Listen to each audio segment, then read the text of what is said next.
Hari ni trip mancing aku santai-santai dengan family. Ada abang aku dengan ayah aku guys. Okay guys, kalau korang nak tahu rancak ke tidak hari ni, jom tengok video ni sampai habis. Kena? Rekod tak? Apa tu?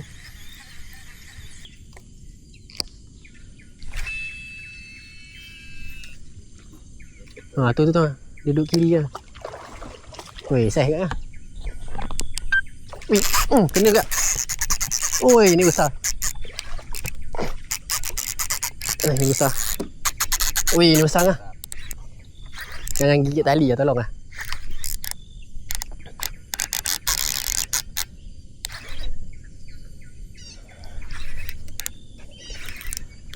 Tak sikit. Tak tahu lah. Ngikut dia ni. Ke dah tak ada? Oh, ada.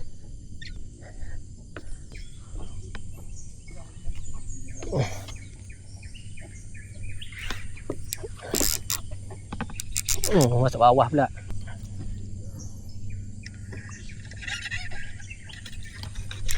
Oh. Salah ni, patut tarik sana ni. Putus.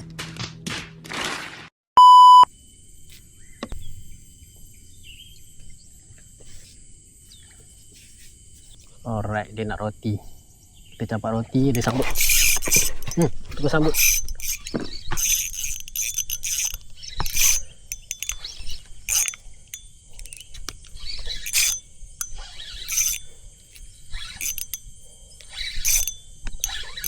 Main UL. Kena kat UL.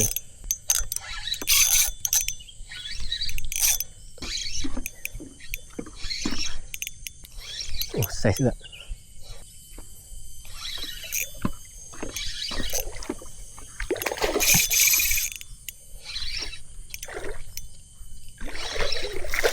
Oh.